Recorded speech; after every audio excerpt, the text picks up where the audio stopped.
안녕하세요. 오늘도 사연 살롱을 찾아주셔서 감사합니다. 수원에 살고 있는 30대 여성이에요. 수치심을 느끼는 유일한 동물이 인간이라고 하잖아요. 그런데 요즘은 그 당연한 인간의 본성을 무시한 채 사는 사람들이 참 많은 것 같아요. 안타깝게도 제 남편을 비롯한 시댁 식구들이 바로 그런 인간들이었어요. 사람은 쉽게 변하지 않는다고 인간이기를 포기한 사람들한테 인간 대접을 해줄 필요가 있나요? 그래서 칼같이 잘라내고 깔끔하게 정리했습니다. 원래 제 성격이 이렇게 칼 같은 사람은 아니었어요. 오히려 그 반대였죠. 정에 굶주려서 조금만 내게 잘해줘도 간이고 쓸개고 몽땅 빼주는 성격이었으니까요. 그건 아마도 제가 자라온 성장 환경 때문일 거라고 생각해요. 저는 친부모의 얼굴도 모른 채 시설에서 자랐거든요. 그러다 7살 때 입양이 되었고 한동안은 양부모님 사랑을 받고 자랄 수 있었어요. 두 분은 난임으로 고생하시다가 집안의 반대도 무릅쓰고 입양을 선택한 분들이었어요. 아직도 기억이 나는 게 명절에 집안 식구들이 모일 때면 저 때문에 싸움이 일어나곤 했다는 거예요. 할머니가 저를 무척이나 싫어하셨거든요. 차라리 밖에서 자식을 낳으든가 할 것이지 누구 씨인지도 모르는 걸 집에 들여? 내 아들이 뭐가 부족해서 피 한 방울 안 섞인 남의 자식을 길러야 되니? 여자가 애를 못 낳으면 제 발로 기어나가든가 할 일이지. 어디 감히 입양을 해, 입양을. 그럴 때면 엄마는 죄 지은 사람처럼 고개를 푹 숙이셨어요. 하지만 그런다고 할머니 독설이 멈추는 건 아니었죠. 내가 너 우리 집에 처음 인사 왔을 때 뭐라고 했냐? 우리는 돈도 있고 사회적 지위도 있으니까 다른 건 신경 쓰지 말고 아들 손자 하나만 안겨달라고 했어, 안 했어? 그런데 남들 다 하는 그 쉬운 걸 못해서 기어이 입양을 해? 다 필요 없다. 네가 주워온 거니까 저거 데리고 당장 내 집에서 나가. 꼴도 보기 싫으니까 당장 나가라고.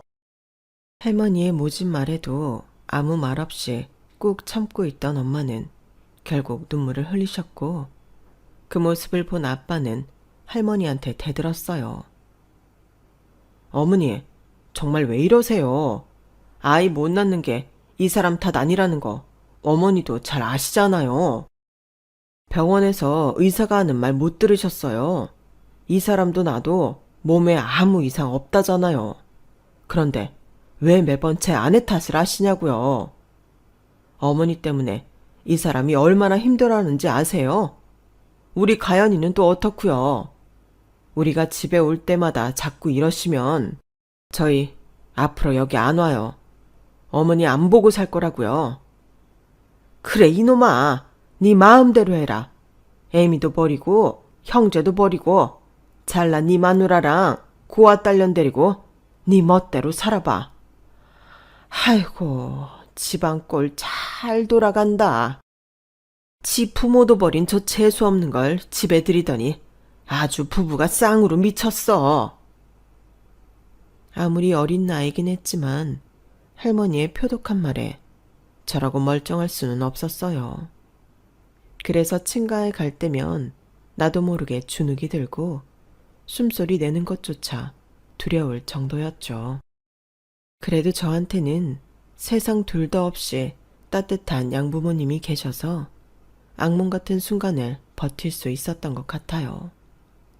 하지만 사람 마음이 화장실 들어갈 때랑 나올 때 다르다고 철석같이 믿었던 양부모님도 얼마 지나지 않아 변해버리더라고요. 엄마가 40살 생일을 앞두고 임신을 하게 되었거든요. 처음엔 동생이 생긴다는 생각에 양부모님만큼이나 저도 신이 났었어요. 그런데 막상 엄마가 출산을 하고 나니 제 기대와는 다른 상황이 펼쳐지더라고요. 그리고 그 중심에는 역시나 할머니가 있었어요. 큰애야, 우리 집 장손을 낳느라 고생 참 많았다. 그동안 많이 서운했지? 내가 미안하다. 늙어서 잠깐 정신이 어떻게 됐었는가 보다. 내 앞으로는 네가 원하는 건 뭐든 다 해줄 테니 그동안 내가 했던 모진 말들은 다 잊어주면 좋겠구나. 땅을 사달라면 사주고 집을 사달라면 집도 사주마. 아유, 우리 기특한 맏며느리. 그동안 저희 엄마를 못 잡아먹어서 안달이던 할머니는 언제 그랬냐는 듯 180도 달라진 모습으로 엄마를 대했어요. 약속대로 엄마 앞으로 용인 땅도 떼어주시고 새 받아서 용돈으로 쓰시라며 상가도 하나 사주셨죠. 처음엔 할머니의 변화에 시큰둥하던 엄마도 엄청난 물량 공세에 조금씩 마음을 열기 시작했어요. 이제 이 집에서 천덕꾸러기는 저 한 사람뿐이었죠. 할머니는 혹여 제가 동생 몸에 손이라도 댈라치면 벼락같이 소리를 지르시며 저를 밀쳐내셨어요. 어디 근본도 없는 게 내 손자한테 손을 대려고 그래. 아, 저리 안 가. 한 번만 더 내 손자 몸에 손만 대봐라. 그땐 다시 고아원으로 보내버릴 줄 알아. 혜미야, 내가 누누이 말하지 않았니? 박보살 말이 제가 우리 장손한테 해를 끼치는 살이라고. 쟤는 아주 재수 온 붙은 애니까 절대 우리 장손 곁에 붙어놓으면 안 된다고. 네가 사람이 좋아서 저걸 못 버리는 거 내가 모르는 바는 아니지만 너도 부모인데 일단 네 자식부터 생각을 해야 하지 않겠니? 길게 말하지 않으마. 하루속히 저거 우리 집에서 내보내라. 돈 주고 산 물건도 마음에 안 들면 환불하는데 그깟 파양이 뭐가 어렵다고 끼고 사느냐고. 너 그러다 네 아들이 잘못되기라도 하면 그땐 어쩔래? 소 잃고 외양간 고칠 생각 말고 해가 될 건 애초에 싹을 잘라버리는 게 맞아. 어머님, 그래도 어떻게 그래요? 우리 자식으로 데리고 산 게 벌써 3년인데요.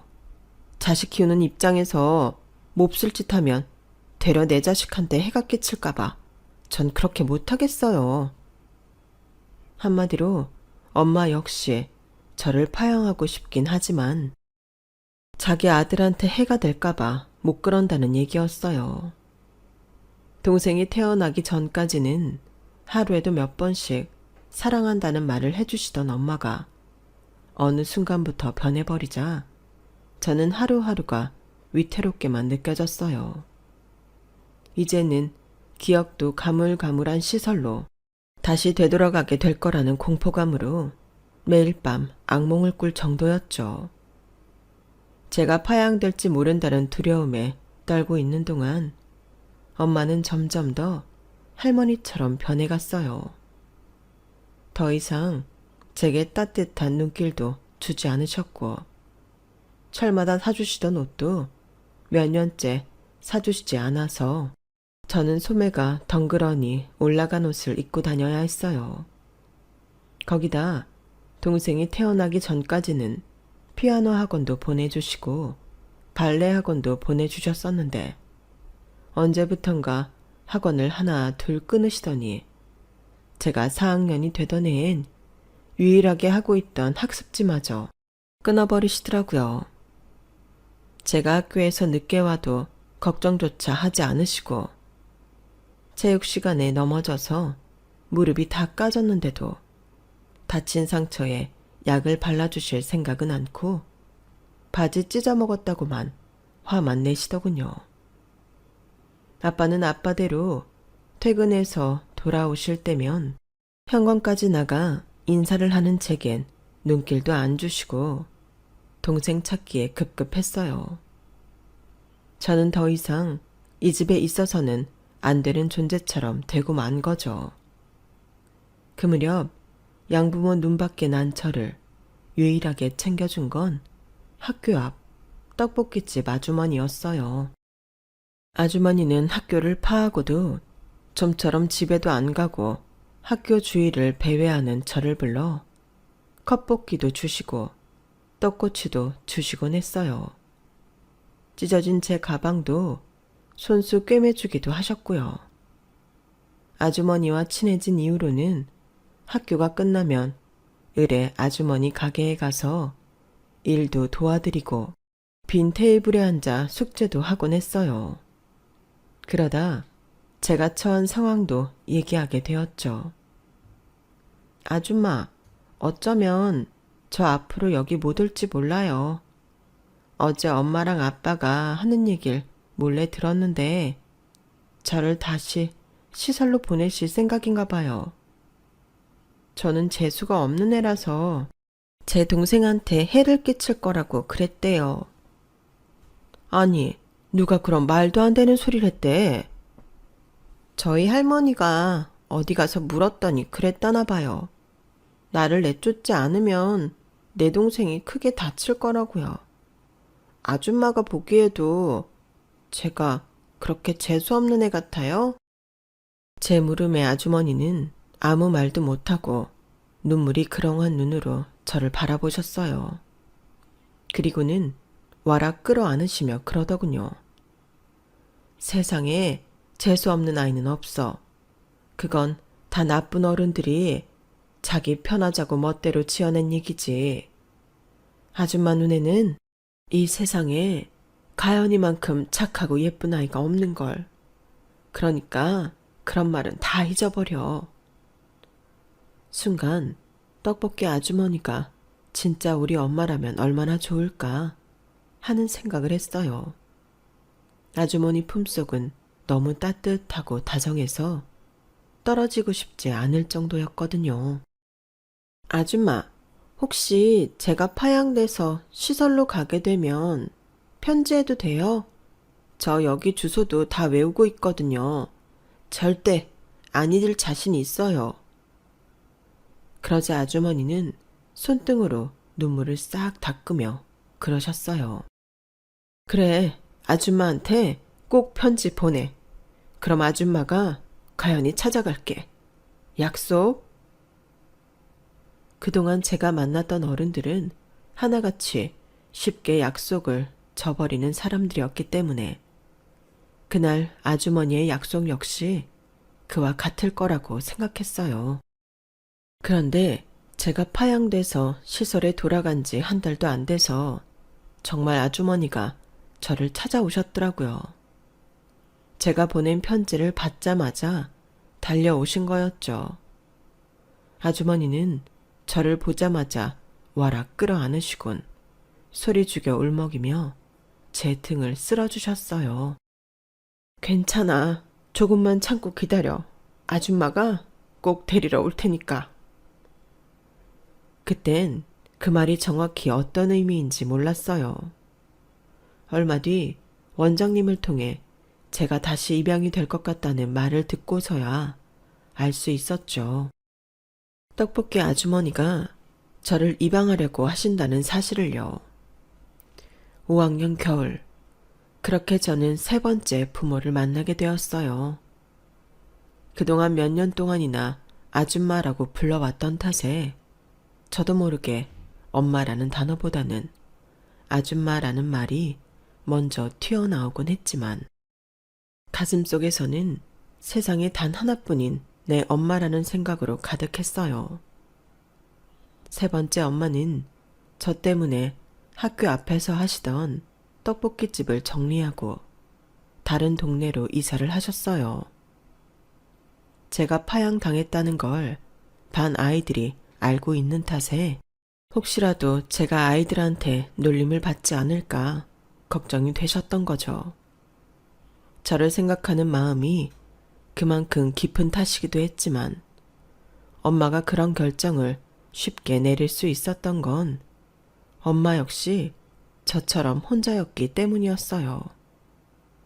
12년 전 교통사고로 남편과 아들을 한순간에 잃은 뒤로 엄마는 혼자 지내왔거든요. 아들이 너무 그리워서 아들이 다니던 초등학교를 찾아가곤 하다가 그 자리에 떡볶이집을 차렸던 거죠. 그렇게 시작한 떡볶이 가게는 엄마와 저를 이어준 가교가 되었고요. 언젠가 엄마한테 물었던 적이 있어요. 정들었던 가게를 그만두게 돼서 아쉽지 않았냐고요. 그랬더니 엄마가 뭐라고 하셨는지 아세요? 어쩌면 그 가게는 하늘나라에 있는 아들이 너를 만나게 해주려고 만들어준 게 아닌가? 그렇게 생각해. 우리가 이렇게 만났으니 내가 더 이상 거기에 얽매일 필요는 없을 것 같다는 생각이 들더라. 비록 우리 모녀가 피로 이어진 관계는 아니었지만 서로가 서로를 선택해서 이어진 관계니만큼 더 특별하고 간절하다는 생각이 들었어요. 2번이나 부모한테 버려진 저였지만 더는 버려질 거라는 두려움을 느끼지 않았어요. 그건 아마도 엄마가 제게 주신 충만한 사랑 때문일 거예요. 그래서 다복한 가정에서 부모님 사랑 듬뿍 받고 자란 남자를 만나 결혼을 하게 됐을 때도 조금도 주눅들지 않았어요. 제가 비록 파양의 아픔을 겪은 입양아였지만 엄마 덕분에 어디서도 기죽지 않고 당당할 수 있었거든요. 거기다 남편도 그렇고 시댁 식구들도 그렇고 입양아인 제게 무척 따뜻하게 대해주어서 어린 시절 겪었던 아픔은 다시 없을 것 같았어요. 남편은 3남매 중 장남이었는데 집안 사정이 너무 어려워서 어릴 때부터 고생을 참 많이 한 사람이었어요. 그래도 워낙 형제간의 우애도 깊고 사랑이 넘치는 부모님 덕분에 구김살 없이 잘 자란 사람이었죠. 저와는 같은 직장에 다니는 동료로 만나 몰래 연애를 시작했어요. 영업부였던 남편은 늘 저희 부서로 영수증 처리를 받으러 오곤 했었는데 그러다 담당자인 저와 친해지게 된 거죠. 영업직 특성상 잦은 외근과 거래처와의 술자리 때문에 피곤에 쩔어 있었지만 남편은 다른 직원들과 달리 늘 밝은 모습이었어요. 처음 사귀게 되었을 무렵 남편한테 그 이유를 물었더니 그러더라고요. 피곤하지. 나도 사람인데. 그래도 발로 뛰는 만큼 영업 실적도 나오고 덕분에 인센티브까지 받을 수 있으니까 기분은 좋더라고. 자기도 알다시피 우리 집 형편이 좀 그렇잖아. 내가 취직하기 전까지는 정말 하루하루가 막막했지. 그래도 지금은 내 월급으로 동생 학원비도 내주고 생활비에 도움도 줄 수 있으니까 너무 행복해. 남들보다 덜 받고 태어난 걸 야속하게 생각하지 않고 가진 거 안에서 행복을 찾으려는 남편을 보니 저도 덩달아 생각이 긍정적으로 변하는 것 같았어요. 그래서 이런 남자라면 평생을 같이 살아도 웃고 살 수 있겠다 생각했죠. 5년간의 긴 연애 기간 동안 우리는 번듯한 데이트 한번 해본 적이 없었어요. 남편은 버는 족족 가족들 건사하는 데 써야 했거든요. 가족이 얼마나 소중한 건지 누구보다 잘 아는 저로서는 그런 남편이 대견하고 좋았어요. 다만 나이가 점점 들어가자 결혼에 대한 걱정은 조금씩 되기 시작했죠. 적어도 결혼을 하려면 부모로부터 독립할 수 있는 집 정도는 마련을 할 수 있어야 하는데 남편 상황에서는 꿈도 꾸기 힘들었거든요. 그래서 엄마한테 그 얘기를 했더니 어렵게 말을 꺼내시더라고요. 니들이 부담스럽지만 않다면 여기서 같이 사는 건 어떠니? 여기 살면서 돈 모아 전셋집이라도 얻어나가면 되잖아. 물론 그쪽 부모님들이 허락을 하신다면 말이야. 사실 남편은 돈 때문에 결혼을 미루고 있었지만 저에게도 결혼을 서두르지 않는 이유가 있었어요. 바로 엄마 때문이었죠. 제가 시집을 가고 나면 엄마 혼자 살아야 하니까요. 그런데 친정살이를 하게 되면 그 고민이 한 방에 날아가는 셈이었어요. 다만 남편이 어떻게 반응할지가 문제였죠. 그래서 남편 기분 상하지 않게 집 얘기를 꺼냈는데 의외로 남편이 흔쾌히 승낙을 하지 뭐해요. 그럼 나야 좋지. 현재로선 월세집 보증금도 마련하기 힘든 처지인데 솔직히 내 상황에 신혼집 마련해서 결혼하려면 환갑은 돼야 가능할걸. 남편은 우스갯소리로 한 말이겠지만 그렇다고 완전히 틀린 말도 아니었어요. 저희 시댁에서 돈을 벌고 있는 사람은 어머님과 제 남편뿐이었거든요. 물론 아버님도 환갑이 다 된 연세에도 쉼없이 일을 하시긴 했지만 버는 돈보다 쓰는 돈이 더 많은 분이셨어요. 좋게 말하면 정이 많으신 거고 나쁘게 말하면 오지랖이 넓은 분이셨거든요. 친구들은 물론 온 동네 사람들 경조사를 챙기는 건 물론이고 당신 집에 쌀이 떨어졌는지도 모른 채 밖에서 체면치레하느라 버는 족족 남들한테 퍼주고 다니셨어요. 그러니 어머님과 제 남편은 아버님이 가장 노릇을 하리라는 기대는 일찌감치 포기하고 살았던 거죠. 거기다 남편의 두 동생은 군 복무와 학생 신분을 못 벗어난 상태였고요. 남편은 처가살이를 반기면서도 한편으로는 걱정을 했어요. 그런데 자기 어머님이 나 때문에 불편하시지 않을까? 여자만 살던 집에 남자가 하나 들어가려면 여러모로 불편할 거 아니야. 그런 거라면 걱정 안 해도 돼. 오히려 엄마는 자기랑 같이 살게 되면 더 좋아하실걸? 지금까지 집에 남자가 없어서 불편했던 점이 한둘이 아니니까. 게다가 엄마도 자기를 아들처럼 생각하시잖아. 그때까지만 해도 제 머릿속에는 희망적인 청사진만 파노라마처럼 흘러갔어요. 엄마랑 같이 살 수 있다는 사실에 들떠서 그 외의 것들은 눈을 감아버린 거죠. 그렇게 시작된 친정살이는 결과적으로 꽤 괜찮았어요. 장모한테 애교도 부리고 살갑게 구는 남편과 그런 사위를 살뜰하게 챙기는 엄마는 마치 모자 사이처럼 보였으니까요. 특히 생활비를 많이 아낄 수 있었어요. 매달 나가는 월세도 없고 식비도 거의 들지 않았으니까요. 저희야 좋은 점 투성이지만 아무래도 엄마한테 죄송해서 다달이 얼마간의 생활비를 드렸지만 엄마는 그마저도 받지 않으셨어요.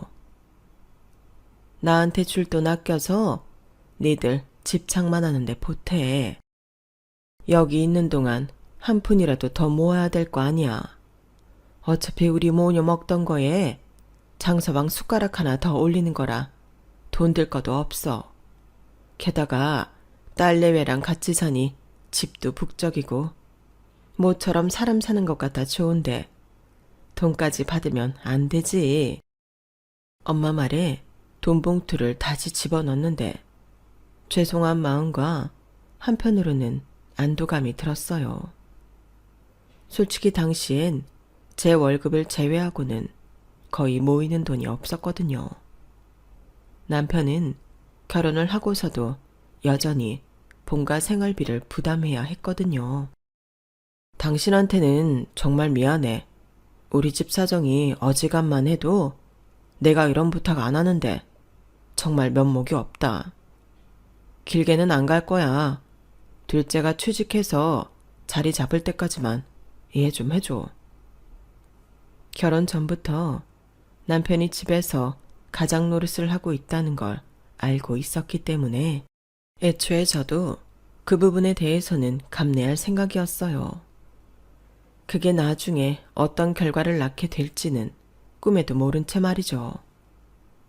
저희 시댁이 비록 형편은 어려웠지만 그래도 시부모님도 그렇고 시누이 시동생도 다들 좋은 사람들이었어요. 만약 다른 집에 시집을 갔더라면 입양아 출신이라고 눈치도 받고 무시도 당했겠지만 저희 시댁에선 그런 일은 없었거든요. 오히려 늘 제게 미안해 했어요. 특히 어머님은 저를 볼 때마다 두 손을 꼭 잡으시곤 그러셨죠. 아가, 내가 너한텐 입이 10개라도 할 말이 없다. 부모로서 도움을 주지는 못할 망정 아직도 아들한테 손을 내밀고 사니 며느리 앞에서 무슨 염치가 있겠어. 그런데도 싫은 내색 하나 안 하는 널 보니 어찌나 고마운지. 어쩌면 이런 복덩이가 우리 집에 들어왔는지 모르겠다.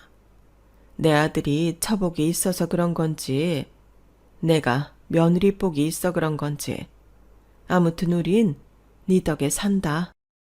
빈말이라도 늘 제게 이런 말씀을 해주시니 저도 시댁에 더 신경을 쓰게 되더라고요. 시누이랑 시동생도 제게 얼마나 다정했는지 몰라요. 세상에 피부치 하나 없이 살던 걱정이 되더라고요. 그래서 남편과 상의 끝에 일단 내 집 마련을 하기 전까지는 아이를 갖지 않기로 했어요. 집 문제부터 해결하고 차차 일을 줄여가며 아이를 가질 생각이었죠. 그런데 이런 계획이 한순간에 날아가 버리는 일이 벌어진 거예요. 뭐? 합가를 하자고? 우리도 이제 번듯한 집도 마련했겠다. 부모님이랑 동생들 데리고 살아야지. 나도 장모님이랑 5년이나 살았는데 설마 싫다고 하는 건 아니지? 자기 엄마 부양하는 건 당연하고 시부모 부양하는 건 싫다고 한다면 나 정말 당신한테 실망이야. 뭐 당신이 그럴 사람이 아니라는 건 잘 알지만. 남편의 그 말에 저는 말문이 막혀버렸어요. 여기서 내가 싫다고 한다면 저는 이기적인 사람이 되는 거니까요. 남편은 이미 오래전부터 준비해왔던 사람처럼 자신의 계획을 술술 내뱉었어요. 일단 안방은 부모님 드리고 작은 방은 우리가 쓰자. 아, 둘째는 회사에서 기숙사 생활 한다니까 제일 작은 방은 막내 주면 되겠다. 와, 이제야 우리 가족이 한 집에 모여 살게 됐구나. 내가 이 날을 얼마나 꿈꿔왔는지 당신은 모를 거야. 남편은 마치 세상을 다 얻은 사람처럼 양팔을 벌려 하늘을 향해 쭉 뻗었어요. 그 모습을 보는데 저는 정신이 하나도 없더라고요. 지금 내 앞에 있는 이 남자가 정말 내가 아는 내 남편이 맞나 싶더라고요. 마치 그동안 남편의 연기에 속은 기분까지 들었어요. 조금씩 이성을 찾아가자 남편이 원하는 합가가 왜 부당한 건지 머릿속에서 정리가 되더라고요. 엄밀히 말하면 우리 부부가 친정엄마랑 함께 살았던 건 엄마를 부양하기 위한 게 아니었잖아요. 실제로 우리는 월세도 내지 않았고 다달이 생활비도 내지 않았어요. 한마디로 엄마한테 빌부터 산 꼴이었죠. 하지만 이번에 시댁 식구들과 합가를 하게 되는 건 우리가 그들을 부양하게 되는 거였어요. 시댁에서 어머니와 더불어 유일하게 돈을 버는 시동생이 창원에서 기숙사 생활을 하게 됐으니 생활비를 내라고 할 수는 없는 거잖아요. 그럼 어머님 벌이로 시댁 식구들이 살아야 하는데 그 돈으론 어림도 없거든요. 결국 우리 부부가 시동생 몫의 생활비를 대야 한다는 계산이 나오는 거죠. 너무 속물적으로 보일지는 모르겠지만 이번만큼은 정말 받아들이기 힘들었어요. 결혼하고도 3년 넘게 남편이 시댁 생활비를 대고 살아왔으면 할 만큼 한 거 아닌가요? 자식이 결혼해서 독립을 했으면 이제는 좀 놓아주어야죠. 그래서 남편한테 제 뜻을 전했더니 듣자마자 버럭 소리를 지르더라고요. 야, 너 정말 이렇게 나올래? 난 뭐 니네 엄마랑 사는 게 좋아서 살았냐? 아니잖아. 그럼 너도 어느 정도는 희생할 생각을 해야지. 어떻게 네 편한 대로만 하려고 그래? 막말로 우리 집에서 너한테 얼마나 잘해줬냐? 내가 네 입장이었다면 우리 집 사자마자 먼저 나서서 시부모님 모시자고 말했을 거다. 그런데 넌 끝까지 그런 말 안 하더라. 내가 하도 괘씸해서 더럽고 치사해도 내 입으로 합가하잔 말 꺼낸 거라고. 근데 뭐? 돈 들어가서 싫다고? 여보, 그런 뜻이 아니잖아. 당신 말대로 우리 엄마랑 5년 동안 사느라 당신도 많이 힘들었다는 건 알아. 근데 그게 우리 엄마를 위해서 살았던 건 아니잖아.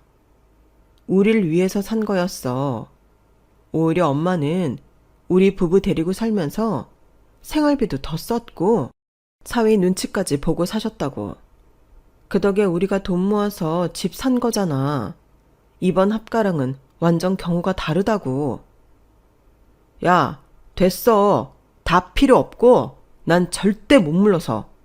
난 내 집에서 부모님이랑 내 여동생 데리고 살 테니까 싫으면 넌 니네 엄마랑 살아. 남편은 더 들을 것도 없다며 자리를 털고 일어났어요. 엄마도 안방에 계신데 들으라는 듯이 쾅 소리가 나게 현관문을 닫고 나가더군요. 결혼하고 5년 만에 처음으로 크게 싸운 거라서 어떻게 상황을 정리해야 할지 모르겠더라고요. 그래서 엄마한테 조언을 구하려고 방금 전에 있었던 일을 얘기했더니 어머님도 마찬가지일 거야. 그러니까 합가 문제는 없던 걸로 해. 야, 너 정말 1억이냐? 아니다. 지금은 우리 둘 다 머리를 좀 식히는 게 우선인 것 같다. 일단 합가 문제는 이사부터 한 뒤에 천천히 생각해보자. 그렇게 일단은 합가 문제는 보류하기로 했어요. 그리고 얼마 뒤 드디어 이사를 하게 되었죠. 비록 이사를 앞두고 합가 문제로 한동안 남편과 소원하기는 했지만 그래도 생애 최초로 내 집 마련에 성공해서 이사를 앞두고 있던 터라 집 정리 안 됐다고. 그러자 시누이가 월패드에 대고 시어머니 말을 전하려 들길래 제가 달려들어 시누이 손을 팍 쳐버리고 오픈키를 눌렀어요.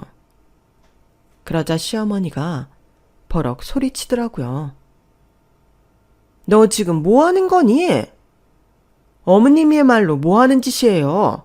어머님이 뭔데 내 집에 찾아온 우리 엄마를 문전박대 하시냐고요? 뭐? 우리 집? 이게 왜 네 집이야? 내 아들 집이지? 그러게, 올케 진짜 웃긴다. 올케가 뭔데 우리 오빠 집에서 집주인 행세야. 오빠가 한마디 해. 와이프 교육을 어떻게 시켰길래 엄마한테 고개 빳빳이 들고 덤비게 하느냐고. 그러자 남편이 우물쭈물 하다가 순간적으로 제 뺨을 툭 쳤어요. 그리고는 지가 더 놀랐는지 토끼 눈이 돼서는 말까지 더듬으며 그러는 거예요.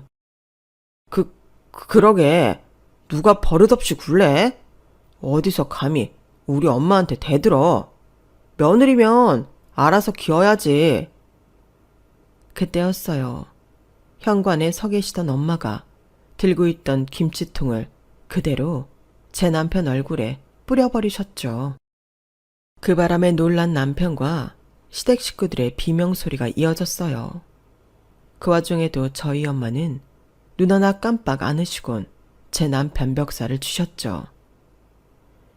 이 썩을 놈의 새끼가 어디서 내 딸을 건드려? 빌어먹을 놈을 먹여주고 재워줬더니 은혜도 모르고 이따위로 굴어? 너 이 자식, 당장 내 딸한테 사과해. 당장 사과하라고. 그러자 시어머니가 달려들어 저희 엄마 머리채를 잡았어요. 이놈의 옆에 내가 미쳤나? 어디서 내 아들한테 지랄이야? 내 오늘 이 옆에 내 가만 안 둘 줄 알아. 시어머니는 저희 엄마 머리채를 잡고 흔들며 악을 써댔어요. 그래서 제가 달려들어 시어머니를 밀쳐냈어요. 그만하세요. 그 손 놓으시라고요. 제 완력에 시어머니는 결국 손에 쥔 저희 엄마 머리카락을 놓았어요. 그리고는 분하다는 듯 씩씩거리더라고요. 이 와중에도 남편은 상황을 중재할 생각은 않고 씩씩거리며 저희 엄마를 노려보더라고요. 당신 뭐하고 서 있어? 그 꼴로 우리 엄마 노려보면 뭘 어쩔 건데? 왜? 김치 싸대기 맞은 게 그렇게 억울해? 그러게, 애초에 왜 이 집에 당신 식구들을 멋대로 들인 건데? 왜 그렇게 염치 없이 구는 거냐고. 당신들도 똑같아요. 적어도 인간이라면 염치는 챙기고 살아야죠. 그동안 결혼한 자식한테 생활비까지 원조받고 살았으면 이제는 좀 당신들 힘으로 살아야 하는 거 아니에요?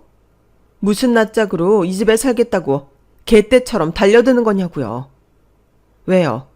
또 이 집에 당신 아들집이란 소리 하려고요? 하, 웃기지 마세요. 이 집 사는데 당신 아들 돈은 고작 3천 들어갔어요. 은행 융자 빼고 2억 5천 들어간 집에 당신 아들 돈은 꼴랑 그거밖에 안 들어갔다고요. 나머지는 다 내 돈이랑 우리 엄마가 대준 돈인데 이게 어떻게 당신 아들 집이냐고요. 그뿐인가요?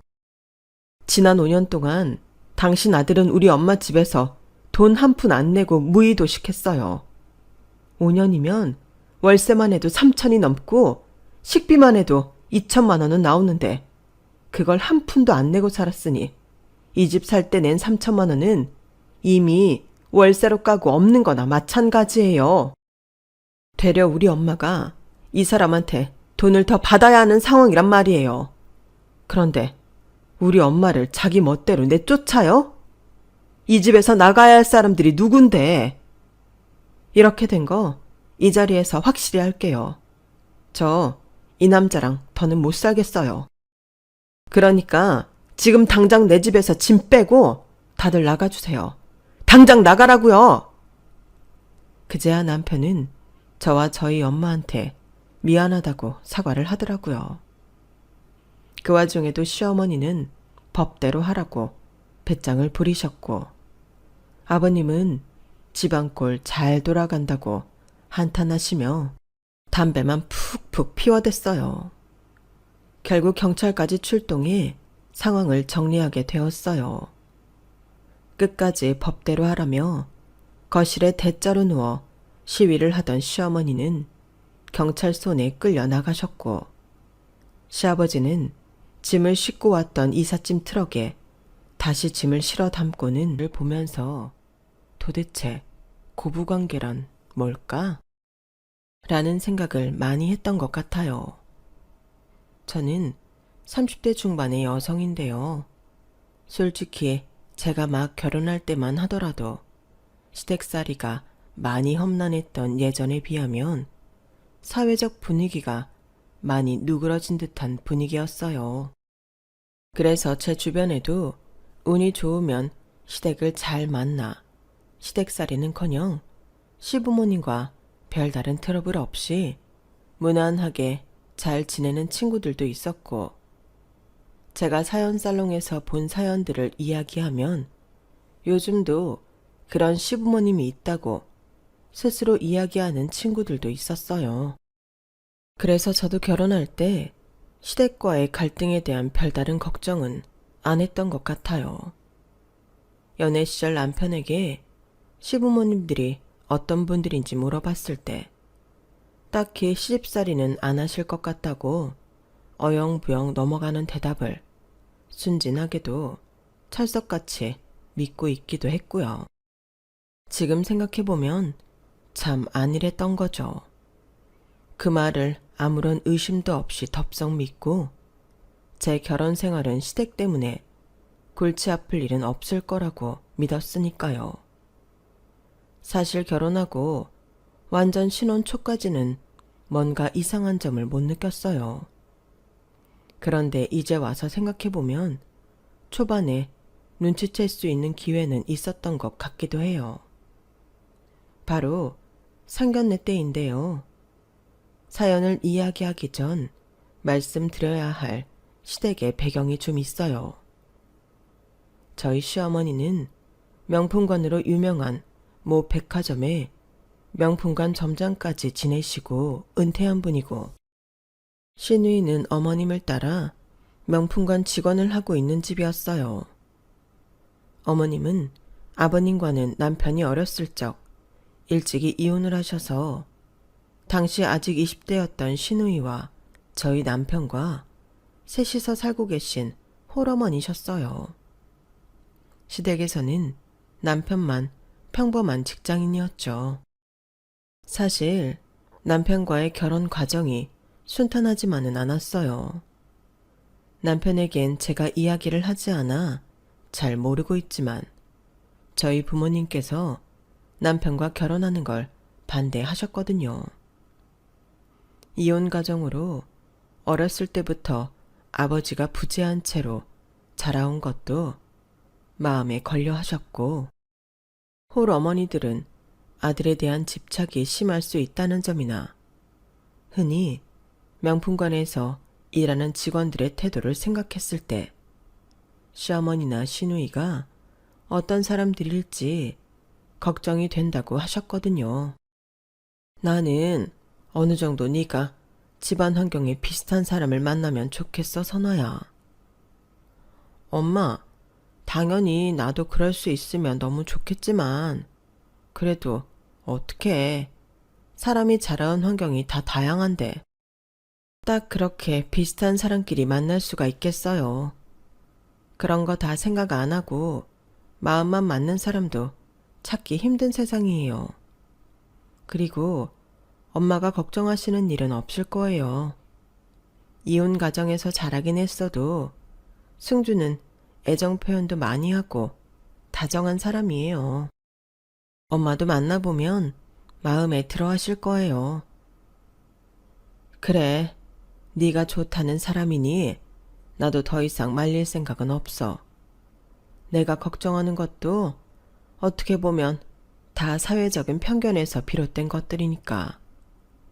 이혼 가정 자녀라고 다 애정 결핍 있는 것도 아니고 홀어머니라고 다 아들한테 집착하는 것도 아니니까. 내가 잘못 생각한 것 같다. 네가 걔를 제일 오래 만나봤으니 제일 잘 알겠지. 엄마 아빤 네 안목을 믿을게. 감사해요, 엄마. 다만 다른 건 몰라도 내가 명품관은 많이 가봤잖니.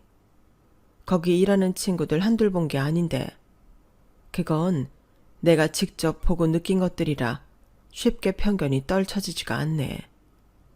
없어 보이면 무시하고 있어 보이면 살살 굽히는 걸 한두 번 본 게 아니라.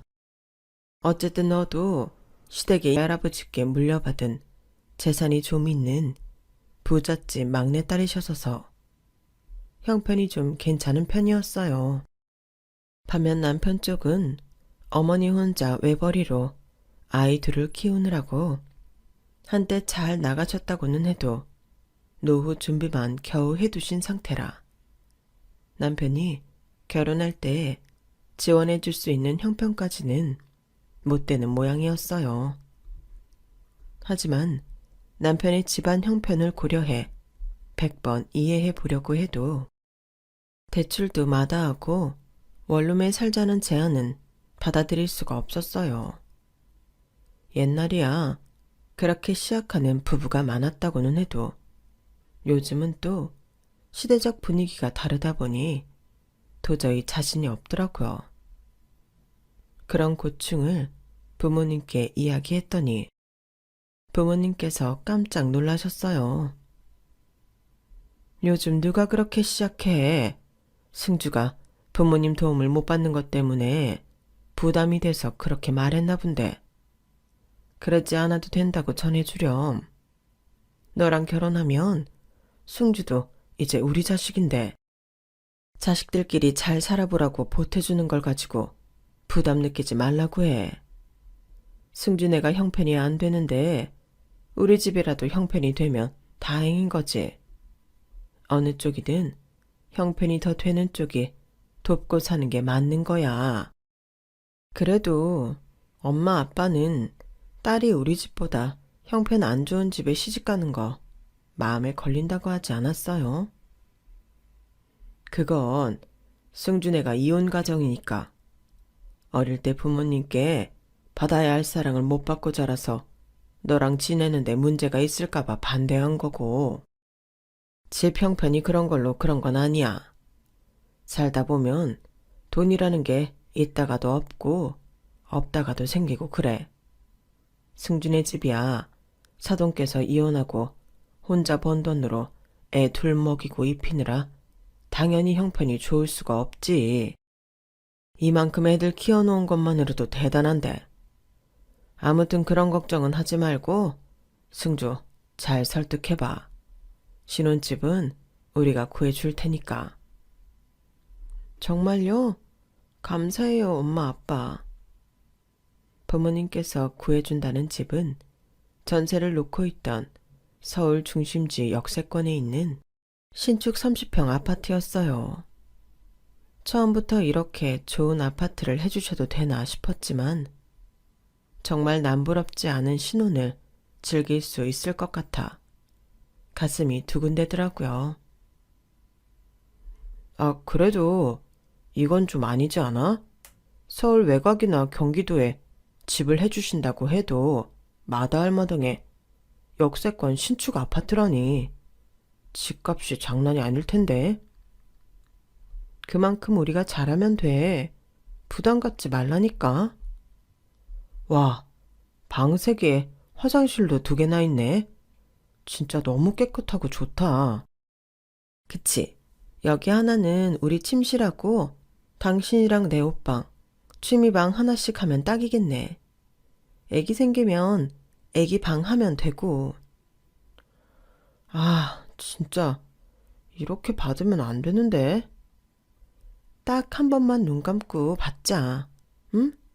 이 은혜는 천천히 살면서 갚아 나가면 되잖아. 알겠어. 정말 말로 표현 못할 만큼 감사하다. 장인어른 장모님 뵈면 진짜 큰 절이라도 올려야겠다. 극구 사양하던 남편마저도 막상 집을 보러 다녀오니 마음이 갈팡질팡한 것 같았어요. 그래서 밀어붙였더니 바로 꼬리를 내리더군요. 그렇게 신혼집은 저희 부모님의 도움을 받고 혼수는 남편이 모아온 돈으로 해결을 하기로 했어요. 처음 갈등했던 것에 비해서는 평화롭게 해결이 되고 상견례만을 앞두게 되었죠. 상견례에 가는 날, 저희 부모님은 저희 집에서 신혼집을 해주는 것에 대해 시댁에서 혹여나 약간의 위축감을 느끼실까봐 최대한 단정하고 수수하게 차려입으셨어요.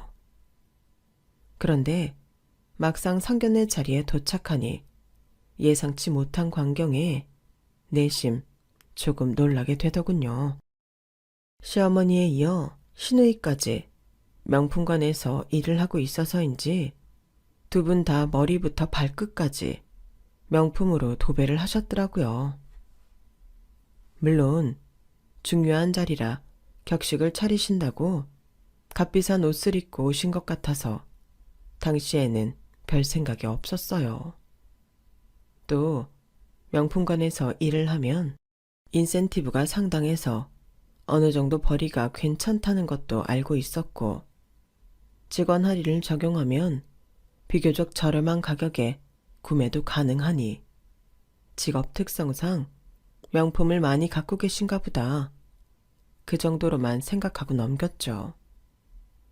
식사가 나오고 어느 정도 서로 어색함이 풀리던 시간쯤 시어머니께서 갑자기 저희 어머니가 메고 오셨던 가방을 가리키시더라고요. 사돈, 저 가방은 직접 구매하신 거예요? 네? 아, 네. 그렇죠. 어디서 구매하셨어요? 면세점에서 샀나, 백화점에서 샀나, 좀 오래전에 산 거라 기억이 잘 안 나는데. 그건 왜요? 제가 명품관에서 첨장까지 해서 진품이랑 가품 정도는 구분할 줄 아는데, 저건 딱 봐도 가품인 것 같아서요. 면세점이나 백화점에서 구매하신 거 맞아요? 어디 여행 가서 아울렛 같은 데서 구매하신 거 아니고? 네? 아울렛에서 명품을 구입한 적은 별로 없는데. 면세점이나 백화점이 맞을 거예요. 보증서도 다 받았는데. 뭘 보고 가품이라고 하시는 거예요? 제가 또 딱 저 브랜드에서 일을 오래 했었거든요. 근데 저 브랜드에서 어떤 컬렉션을 봐도 로고가 저런 식으로 마무리가 각지게 떨어지진 않거든. 이상하다. 그럴 리가 없는데. 아우, 이래서 명품 많이 안 사본 사람들은 전문가한테 맡겨야 되는데. 다음에 명품 살 일 있으면 저희한테 꼭 말씀하세요. 저도 그렇고 얘도 그렇고 명품이라면 우리만큼 잘하는 사람들이 없으니까. 얘는 지금 현직이라 할인도 많이 해줘요. 어머, 그렇겠네. 신경 써주셔서 고마워요, 사돈. 어머니는 다행히 점잖게 넘어가셨지만 일정선을 넘나드는 듯한 화법에 저는 내심 아찔했어요. 사실 저희 엄마는 젊은 시절부터 모 백화점 VIP를 유지했을 만큼 풍족하게 살아오셨거든요. 명품을 마구 사드릴 정도로 사치스러운 분은 아니셨지만 백화점에 들릴 때마다 명품관 쇼핑을 하기도 했고 명품관 매니저들과도 친밀한 사이셨어요. 그런 엄마가 명품을 잘 모를 리도, 많이 안 사봐서 사기를 당할 리도 없는데 너무나 당연하게도 엄마가 가진 가방은 가품일 거라고 제 멋대로 판정 지어버리는 게 조금 어이가 없더군요. 엄마, 아까 그건 제대로 짚고 넘어가지 그랬어. 엄마가 무슨 가품을 구매를 해요. 한두 번 사보신 것도 아닌데. 아니야. 괜히 그걸 짚고 넘어가면 명품 많이 사봤다고 자랑하는 걸로 비춰질 수도 있고 서로 보기에 좋지가 않잖니. 게다가 명품관 첨장까지 지내신 분인데 가품인지 진품인지 구분도 못했다고 지적하면 그건 또 얼마나 프라이드에 금이 가겠어. 그냥 지켜드릴 건 지켜드리는 게 낫지. 어차피 결혼식 이후에 뵐 일도 별로 없는데 좋은 게 좋은 거다 하고 넘어가야 나중에 별 탈이 안 나. 그래도 잘 알지도 못하면서 가품 타령하는 게 별로 보기에 좋아 보이진 않았어요. 나도 그건 네 시어머니가 경솔한 언행을 한 거라고 생각하긴 해. 명품관에서 일한 사람들 다 그런 프라이드 하나씩은 갖고 있어. 그런 것 때문에 좀 안 좋게 생각했었는데 그래도 좋게 생각해보면 직업정신 같은 거니까 너무 나쁘게만 보지 말자. 묘하게 기분 상했던 것도 잠시. 막상 엄마께서 그렇게 말씀하시니 저도 납득이 가서 그 일은 금방 잊어버렸어요. 그날부터 결혼식 날까지는 시댁에 대해 별다른 감정도 갈등도 없이 결혼이 진행이 됐던 것 같아요. 문제는 신혼여행을 다녀온 이후부터였죠. 신혼여행 선물로 나름대로 좋은 선물을 드리겠다고 시어머니와 시누이에게 명품 지갑을 선물했는데 받자마자 둘 다 눈살을 찌푸리고는 뜯지도 않는 거예요. 어머님, 아가씨, 왜 그러세요? 한번 뜯어보세요. 그래요, 엄마. 윤주야, 사온 사람 성의가 있는데 빨리 뜯어봐요. 이 사람 이거 고른다고 얼마나 신중했는데. 아, 진짜 미치겠다. 그래, 그래. 이것도 사라면 적은 돈 아니니까. 정성은 알겠는데 이 브랜드는 명품으로 쳐주지도 않아. 그건 알고는 있는 거지? 네? 명품으로 안 쳐준다고요? 네, 새언니. 모르셨어요? 요즘은 이 브랜드 구입하는 연령대가 많이 낮아져서 명품으로 안 쳐줘요. 꽤나 소나 다 사는 게 무슨 명품이겠어요. 우리 같은 사람들 사이에서는 좀 들고 다니기 나쁘끄러워진 지 오래긴 한데 명품 잘 모르는 사람들은 아직도 명품으로 보긴 하니까 성의가 있으니까 우선 받기는 할게요. 그래. 특히나 나같이 나이 있는 사람은 이제 들고 다니기 우스워지긴 했지. 그래도 어느 정도 희소 가치가 있어야 명품이 명품 취급을 받는데 이거 접근성이 이렇게 떨어져서야 원. 그래도 외국에서 사온 걸 환불받을 수도 없으니 어쩔 수가 있나. 마음만 받을 테니 이건 네가 써라. 아가씨는 못 이긴 척 제가 드린 선물을 받아 챙겼지만 시어머니는 못마땅하신 얼굴을 숨기지 않고 제품의 선물을 도로 들이미셨어요. 제가 선물해드린 명품 브랜드가 최근 구입 연령대가 예전에 비해 낮아진 건 알고 있었지만 제가 구입한 제품들은 하이엔드 컬렉션 라인 제품들이었어요. 결코 만만하게 볼만한 선물들이 아닌데 너무 속상해서 말도 안 나오더라고요. 명품을 잘 아는 분들이니 엄마 의견까지 물어가며 신중하게 고른 제품들인데 포장지를 뜯기도 전에 브랜드 로고만 보고 이런 취급을 받는 게 황당했어요. 옆에서 제가 선물 고르는 걸 지켜본 남편도 이건 아니다 싶었는지 나서더라고요. 엄마, 그래도 사람 성의를 봐서 적어도 선물 열어보는 신용이라도 하셔야죠. 어떻게 너나 가지라는 듯이 품에 던지시면 어떡해요. 쓰지도 못하는 선물 사가지고 온 거 보면 줄 마음도 없었던 거지. 아무리 명품을 모른다고 해도 이건 너무한 거 아니니? 적어도 지 신우랑 시어머니가 명품에 빠삭한 사람들인 걸 알면 최소한의 공부는 하고 선물을 골랐어야지. 네 눈엔 이게 성의가 있는 선물로 보여? 성의가 없는 선물이니 성의를 안 보는 거 아니야, 내가.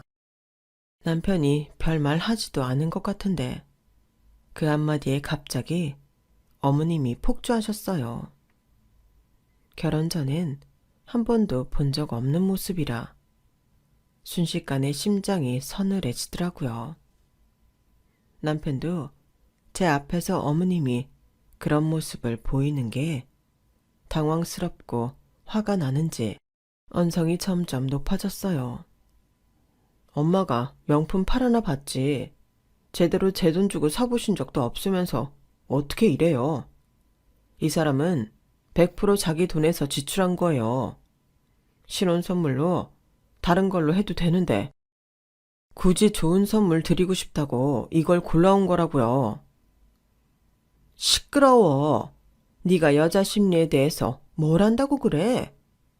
변변찮은 여자들이 잘 모른다는 핑계로 아무거나 사서 선물하고 안 들고 다니면 자기가 물려받으려는 속셈인 거 모를 줄 알아? 어머님, 그게 무슨 말씀이세요? 제가 선물 드린 걸 왜 도로 물려받아요? 그리고 어머님이 물려주셔도 아가씨한테 물려주시겠지. 저한테 왜 물려주시겠어요?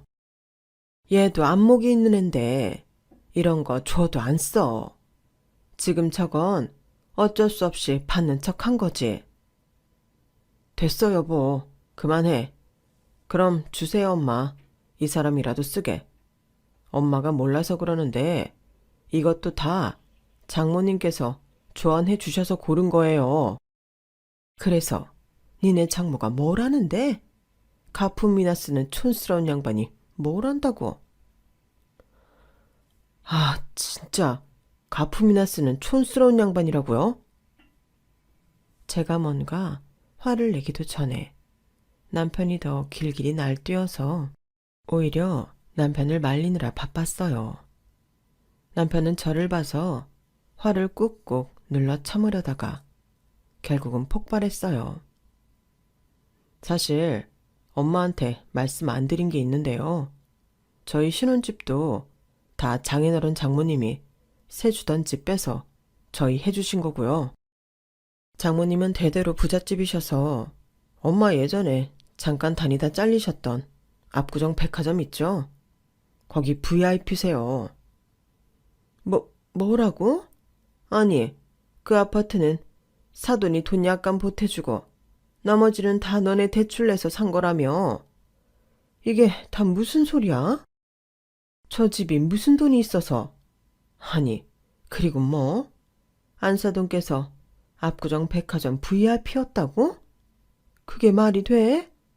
그때 봤던 그 가방 딱 봐도 가품이었는데? 다 허풍 아니야? 허풍은 무슨 허풍이에요. 상견례 때도 딱 봐도 저희 집 기 안 죽이시려고 수수하게 차려입고 오셨던데 엄마 거기서 장모님 가방 보고 가품이네 뭐네 해서 제가 얼마나 수치스러웠는지 아세요? 제발 아는 척, 잘난 척 좀 적당히 하세요. 이 녀석이? 그래도 며느리 앞에서 지 엄마 키를 죽여? 조용히 안 해. 그래 오빠 그만 좀 해. 보기 안 좋아. 해도 너무하니까 그렇지. 다시는 선아한테 그러지 마세요. 선언이 집 차이가 나도 오히려 우리가 나지. 우리 집이 무시할 만한 그런 집안 아니에요.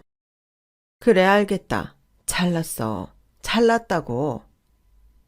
그렇게 남편과 시어머니의 싸움이 벌어진 후 시누이와 제가 겨우 뜯어말리고 집으로 돌아가는데 너무 걱정이 되더라고요. 저 대신 화를 내준 건 너무 속이 시원했지만 결과적으로는 시어머니 자존심에 상처를 입힌 거나 다름없었으니까요. 여보, 앞으로 어머님이 나 더 미워하시는 거 아니야? 어떡하지? 됐어, 신경 쓰지 마. 그러지 말라고 내가 오늘 한 소리 한 건데 설마 그러시겠어? 이런 얘기까진 별로 안 하고 싶었는데 우리 엄마가 좀 집이 잘 살고 못 살고에 대해서 차별이 좀 심하셔. 우리 집도 그렇게 잘 사는 거 아니면서. 그런 모습 볼 때마다 나도 좀 환멸났던 것도 있어서 오늘 폭발했나 봐. 잘 알지도 못하면서 그러시니까 더 화가 나더라고. 맞다. 그럼 우리 부모님이 신혼집 한 건 왜 숨긴 거야? 차라리 처음부터 이야기했으면 그렇게 무시할 일도 없는 거 아니야? 아까 당신이 어머님이 그거 모른다고 하셔서 너무 깜짝 놀랐어. 어쩐지 집까지 해다 바쳤는데 어머님 반응이 시원찮아서 좀 이상하다 싶긴 했거든. 그게 사실 우리 엄마도 그렇고 동생도 그렇고 진짜 안 좋은 습관인데 없다고 하면 무시하면서 있다고 하면 어떻게든 콩고물 하나라도 더 떨어지길 바라는 성향이라. 혹시나 당신 집이 좀 잘 산다는 걸 알게 되면 뭐 하나 더 얻으려고 당신을 들들 볶을까봐 두려워서 말을 안 했어. 처음에 각자 부모님 도움 안 받고 결혼하자고 한 것도 그 이유였고. 아, 그랬구나. 그제서야 남편이 그때 왜 그렇게 불안해하며 말도 안 되는 제안을 했는지 조금은 이해할 수 있을 것 같았어요. 아니, 사실은 이 이야기를 듣던 때만 해도 머리로만 이해했고 그렇게 와닿게 느끼지 못했던 것 같아요.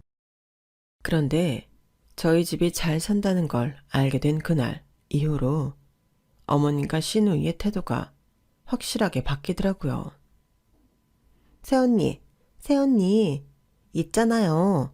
혹시 새언니네 어머님은 다니시는 백화점 옮기실 생각은 없으시대요? 백화점이요?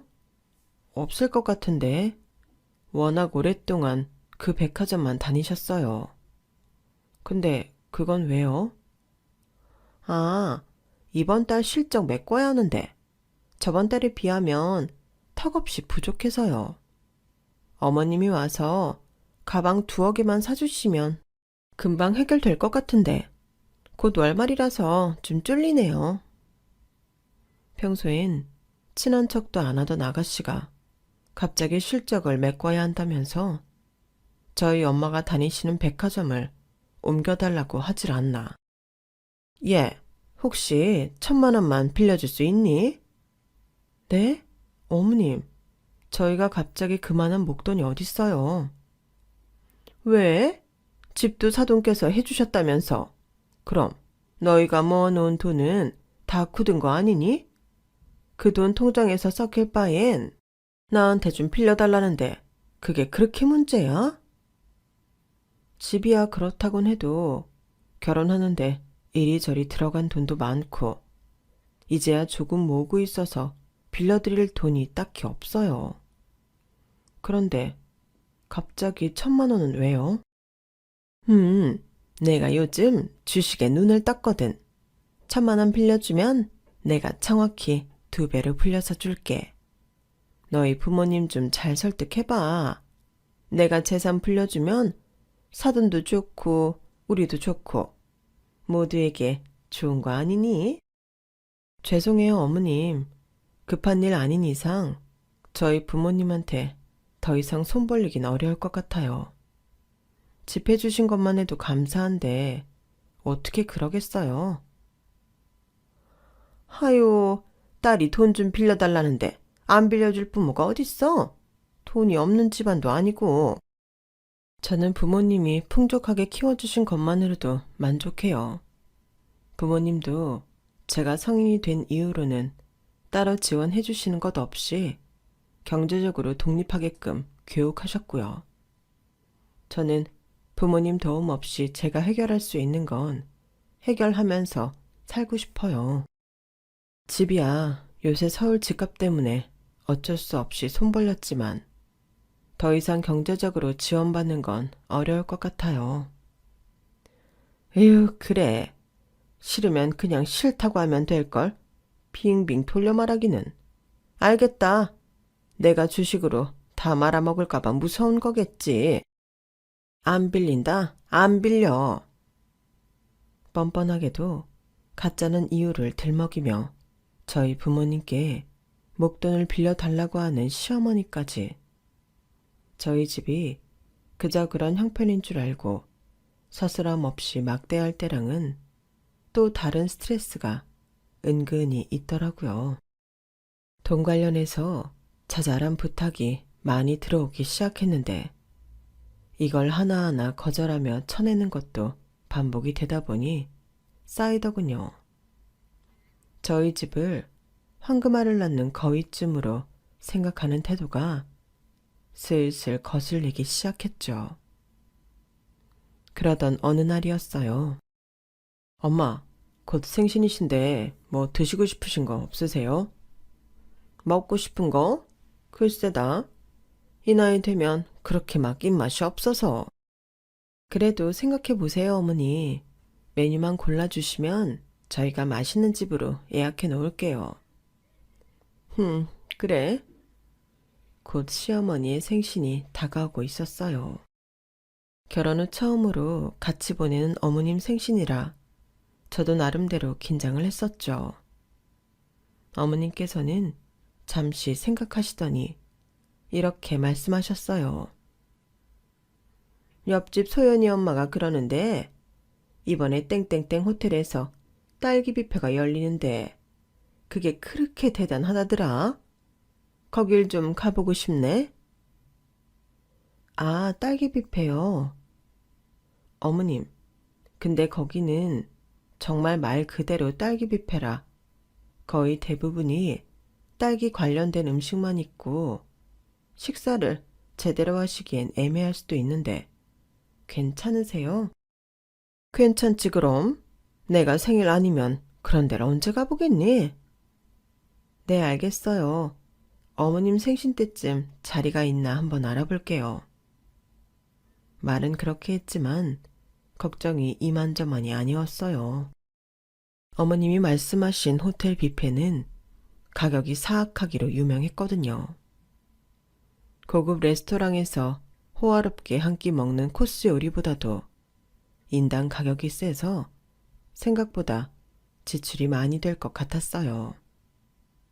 그래도 어머님께서 저렇게 가고 싶다고 직접 말씀하셨는데 모르기도 뭐하고 이왕 한 끼 사드리는 거 원하는 걸 사드리자 싶어서 남편과 큰 결심을 하고 호텔을 예약했죠. 생신 당일에는 어머님께 용돈으로 드릴 현금 50만 원을 예쁜 봉투에 포장했고 딸랑 돈만 드리기 좀 그래서 꽃집에 들러 예쁜 꽃도 한 다발 샀어요.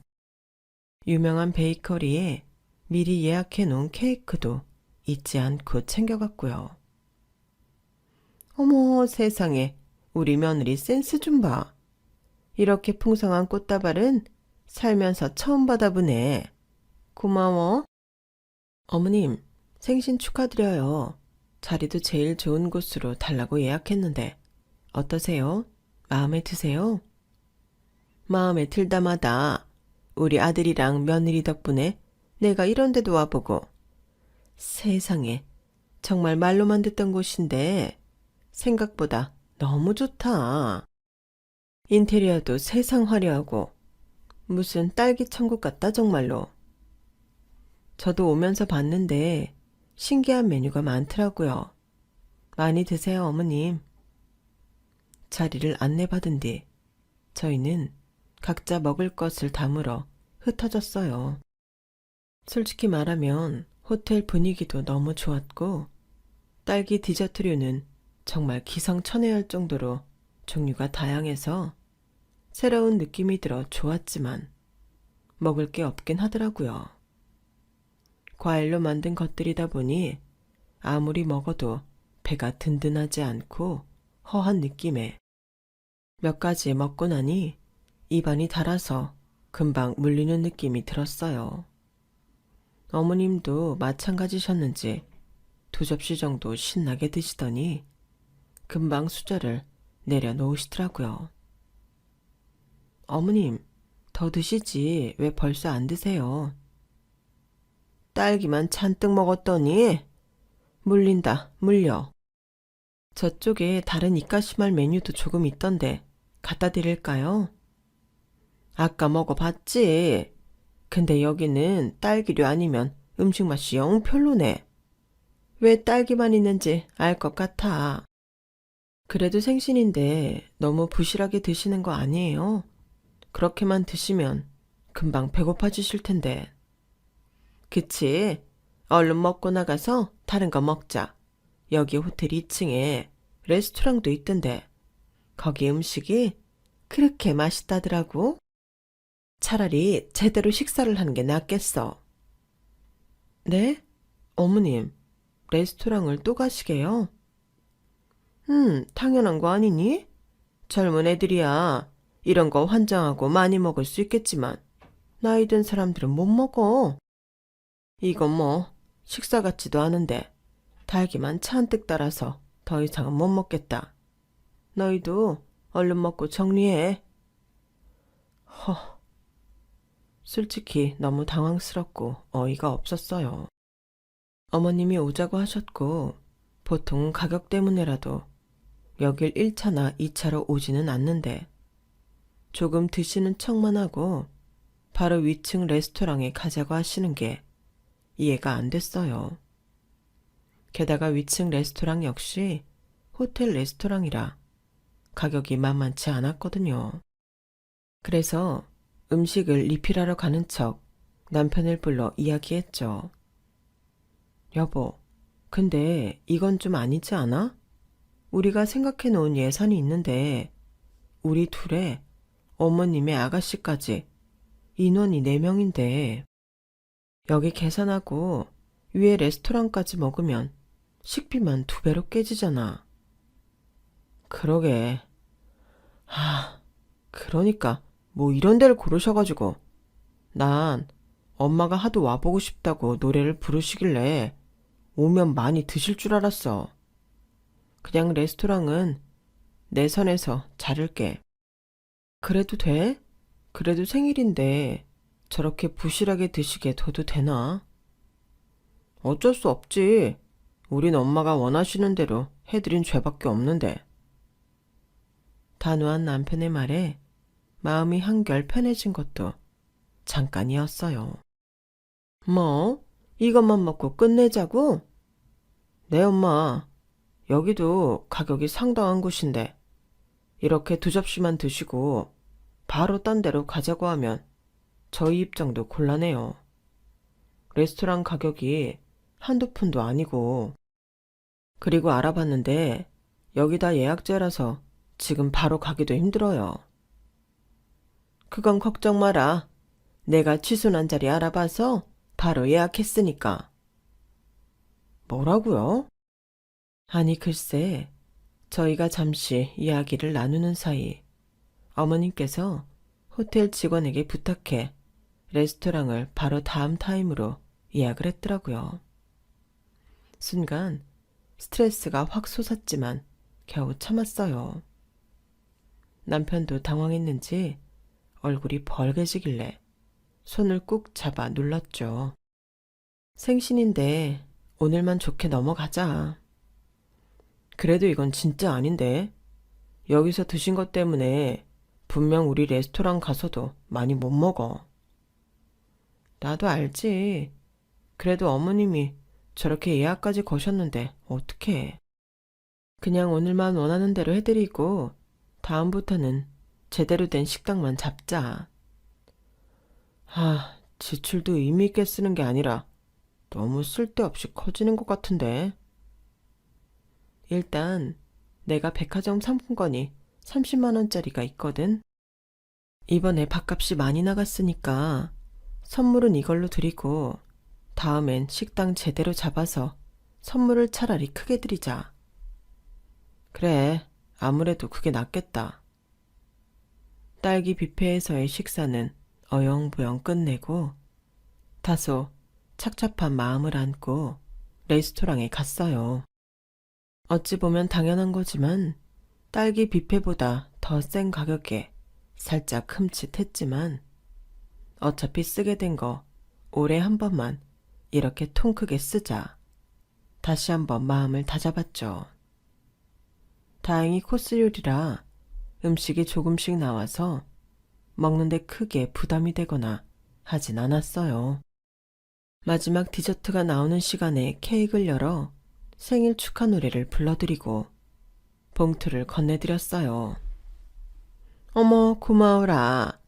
정말 우리 며느리 들어오니까 확실히 집안 분위기가 다르네. 최고의 생일이야. 식사는 괜찮으셨어요? 말해 뭐해. 최고의 식당만 골라서 왔는데 너무 좋았지.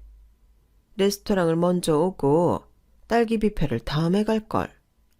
다음에는 레스토랑 먼저 오자. 단 걸 먹어서 그런가 맛이 안 느껴져서 좀 아쉽네. 돈은 돈대로 쓰고 음식값은 제값 주고 먹었다는 느낌이 들 만큼 많이 못 먹어서 어머님의 저 말씀이 조금 거슬리더라고요. 게다가 다음엔 순서를 바꿔서 가자니 이렇게 2번은 못 오겠다고 하고 싶은 말이 한가득이었지만 그냥 한 귀로 듣고 한 귀로 흘렸어요. 애써 기분 좋게 여기까지 와놓고 이제 와서 분위기 망치고 싶지 않았거든요. 그런데 어머님의 투정은 계속됐어요. 어머, 근데 이 케이크 예쁘기만 하고 맛은 하나도 없네. 아까 너무 최고급 케이크들을 맛봐서 그런가? 글쎄 입맛이 고급이 됐나 봐. 그래요? 여기도 되게 유명한 베이커리인데? 그냥 유명한 베이커리랑 5성급 호텔에서 만든 케이크랑 급이 같니? 남은 건 너희 싸가렴. 나는 못 먹겠다. 아, 네. 왜? 그 태도는 뭐니?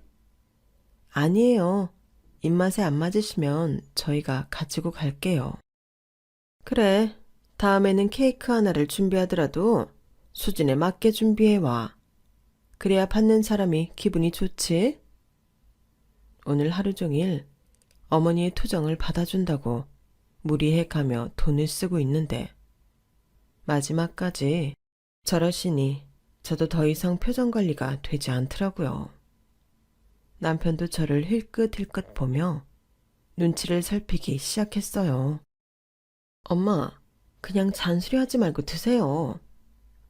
시누이까지도 제 분위기가 심상치 않음을 느꼈는지 어머님을 자제시키려고 했지만 어머님은 기분이 너무 좋으셨던 탓인지 멈출 생각이 없어 보이셨어요. 왜? 내가 없는 소리 했니? 이왕 선물하는 거 받는 사람 기분 좋게 해주면 좋잖아. 그래야 쟤네도 돈 쓴 보람이 있지.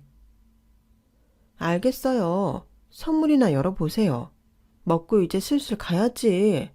오빠랑 새언니도 내일 출근해야 하는데. 어떻게든 수습해보려는 아가씨가 안쓰러워 보이기까지 하더라고요. 어머님은 뭐가 그리 좋으신지 싱글벙글 웃으며 봉투를 여시더니 갑자기 표정이 싹 굳으셨어요. 예, 이게 뭐니? 네, 백화점 상품권이에요, 어머님. 내가 그것도 모르겠어? 근데 이게 다냐고. 네, 왜 그러세요? 뭐 30만 원? 다른 집 애들은 명품 선물 해주고 그러던데 고작 30?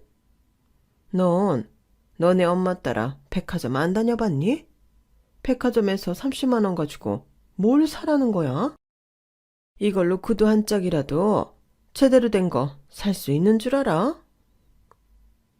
어머님, 그건 명품 기준이고 일반 제대로 된 브랜드에서 30이면 좋은 구두 사고도 남죠. 왜요? 딸기 뷔페에 호텔 레스토랑에 가고 싶다는 데는 다 모시고 갔는데 이젠 선물도 마음에 안 드세요? 오늘 예상에도 없이 지출한 돈이 얼만데 사람 속도 모르고 저런 소리를 하나 싶으니까 저도 모르게 욱하더라고요. 그래, 내가 말했지? 사람이 수준이란 게 있다고. 나나 얘나 다 명품관에서 오래 일한 사람들이야. 품격 없이 일반 브랜드 구두를 어떻게 신고 다녀? 발 다 상하게. 30은 어디다 쓰라고 30이야. 어머님 어차피 명품 사다 드려도 이런저런 핑계로 마음에 안 든다고 생트집 잡으시는데 저희가 매번 생신마다 명품 갖다 바쳐야 해요. 저희요, 그럴 돈 없고 그러고 싶지도 않아요. 그리고 오늘 어머님 변덕 때문에 쓸데없이 나간 돈만 얼만데 30도 부족하다고 하세요. 안 쓰실 거면 주세요. 저라도 쓰게. 이게 하다하다 누굴 거지로 하나? 누가 시어머니 생신에 돈을 딸랑 30만 원을 줘. 너네 친정에서 그렇게 가르쳤어? 자, 가져가라. 가져가. 응? 이 코딱지만한 돈 줘도 안 가져. 가져가! 제가 말대답한 게 화가 나신 건지 어머님은 눈에 불을 켜고 봉투에 담겨있던 상품권 30만 원을 제게 던지시고는 제 뺨을 때리셨어요. 고개가 확 돌아가며 얼얼함이 느껴지자 그제서야 상황이 실감이 나더라고요. 순간 오늘 하루 동안 노력한 게 물거품이 된 것 같은 비참함에 고개가 차마 바로 안 들리면서 저도 모르게 눈물이 바닥에 후두둑 떨어지기 시작했어요. 엄마, 지금 이게 뭐 하는 짓이에요? 그만하세요. 제게 봉투를 집어 던지고도 분이 안 풀렸는지 달려드는 시어머니를 남편이 저지하고 있는데 갑자기 머리 위에서 짝 하는 소리가 들리더라고요. 깜짝 놀라 고개를 들었더니 어머님의 고개는 돌아가 있었고 제 앞에는 익숙한 뒷모습이 보였어요. 엄마. 이 인간이 어딜 남의 집 귀한 딸 얼굴에 뺨을 날리고 봉투를 던지기는. 누구든 손이 없어서 못 때리는 줄 알아? 사돈, 이게 지금 뭐 하는 짓이에요? 명품관 다닌다 할 때부터 품격 떨어지는 줄은 알았다만 내가 당신 같은 사람들 한두 번 보는 줄 알아? 없어 보이면 무시하고 있어 보이면 설설 기면서 어떻게든 뜯어내려 하고. 그게 직업정신이면 모르겠는데 아주 일상에서도 이러고 사니까 당신 같은 사람들이 그 사람들 다 욕먹이는 거야. 자식들 형편 그저 그런 거 뻔히 알면서 등골 휘어지게 대접해주면 고마운 줄 알아야지. 돈이 적다고 사람 성의를 우습게 여겨? 사돈, 그렇다고 다짜고짜 제 뺨을? 진짜 어이가 없네. 경찰서에서 만날까요? 나 합의금 높게 부를 거예요. 이 상황에서도 합의금 같은 소리 하네. 먼저 내 딸 때린 건 당신이야. 아직 정신 덜 차렸어요? 아니, 사람 말을 들어보지도 않고 왜 이래요? 당신 딸이 잘못했을 수도 있지. 제가 두 눈 똑바로 뜨고 먼저 달려들었다고. 엄마께선 친구분들과 식사를 하러 오셨다가 저희를 발견한 모양이었어요. 친구분들이 주춤거리며 엄마 쪽으로 다가와 말리려고 하시더라고요. 저도 얼굴을 아는 분이라 너무 부끄러웠죠. 미선아, 화난 건 알겠지만 그만해.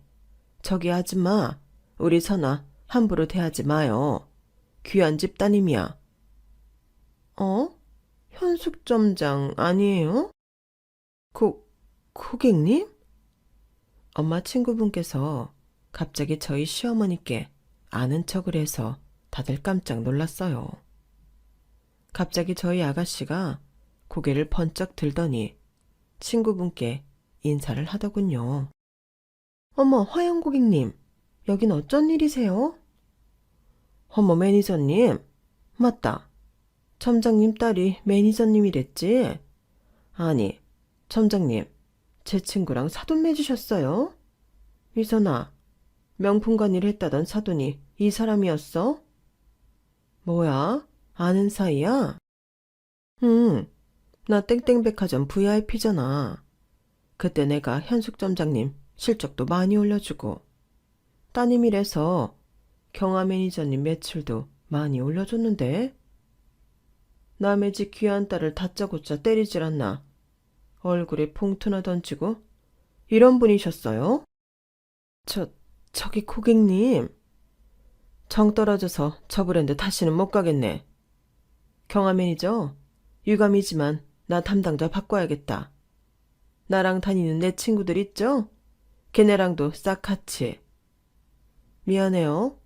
경아 매니저한테 악감정은 없지만 내 친구, 내 조카 같은 애가 이런 꼴을 당했는데 나도 참을 수가 없네. 고객님, 잠시만요. 제 말 좀 들어보세요. 엄마 뭐해? 얼른 와. 나 저 고객님은 꼭 잡아야 돼. 응? 아니, 점장님은 나 따라 나오지 말고 우리 미선이랑 선아한테 사과부터 하세요. 안 그럼 나 한마디도 안 할 거니까. 단호한 엄마 친구분 말씀에 시어머니와 아가씨는 사색이 되더군요. 보아하니 엄마 친구분께서 실적을 올려준 게 한두 번이 아닌 모양이었어요. 시어머니는 난처한 얼굴을 하더니 어머니께 두 손 모아 빌기 시작하셨어요. 사돈, 제가 너무 흥분해서 손이 멋대로 나갔나 봐요. 이건 없던 일로 하죠. 네? 이걸 어떻게 없던 일로 해요? 내가 보는 앞에서 내 딸이 당했는데 내가 안 보는 곳에선 얼마나 심하게 한 거예요? 아니에요. 이번이 처음이에요, 이런 적은. 제가 경솔했네요. 친구분께 말씀 좀 잘 해주세요. 오해 없게. 네? 제가 그 말을 어떻게 믿어요? 예며들아, 네가 이야기 좀 해봐라. 내가 한 번이라도 너한테 손댄 적 있든? 이번이 처음이지? 그렇지? 손대신 적은 처음 맞아요. 그런데 솔직히 뭐 선물할 때마다 이런저런 핑계로 트집 잡으셔서 힘들었던 건 맞고요. 제가 참지 않고 이야기하자 시어머니 얼굴이 더 파랗게 질렸어요. 미안하다, 미안해. 다시는 안 그럴게. 난 네가 잘 사는 집 딸인데 그 정도밖에 선물을 안 해서 날 무시하는 줄 알고 그랬다. 저희 부모님이 돈이 있으신 거지 제가 돈이 많은 건 아니에요. 어머님, 저 경제적으로 독립한 지 오래예요. 따로 생각해 주셨으면 좋겠네요. 그래, 그래. 내가 오해했다. 미안하다. 사돈, 친구분께 말씀 좀 잘해주세요. 저 현직에 있을 때부터 저희 딸까지 완전 단골인 분이세요. 저분 없으면 실적 메꾸기 정말 힘들어져요. 많이 다녀보셨으니까 아시죠? 생각보다 더 간절해 보이는 시어머니와 별다른 죄 없이 같이 죄인처럼 있는 아가씨를 보고 엄마께선 마음이 조금 약해지신 것 같았어요. 그래요, 뭐. 따님은 죄 없으니까. 이번은 저도 손이 나갔고 하니 없던 일인 셈 치죠. 그런데 한 번만 더 이런 일 생기거나 제 눈에 띄면 그땐 정말 가만히 있지 않을 거예요. 땡땡 백화점에 다니는 제 친구 많아요. 백화점은 좁아서 소문도 빠른 거 아시죠? 따님이라도 백화점 잘 다니게 하고 싶으면 알아서 잘하세요. 아시겠어요? 네네, 죄송합니다, 사모님.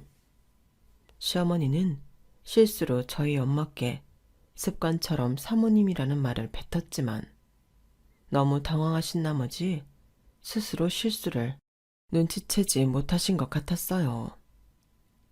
솔직히 좀 웃음이 나올 뻔했지만 가까스로 참았죠. 그날 백화점 상품권은 정말 그대로 돌려주셨고 이후로는 저희가 준비하는 대로 어떤 선물이든 달게 받으시더라고요.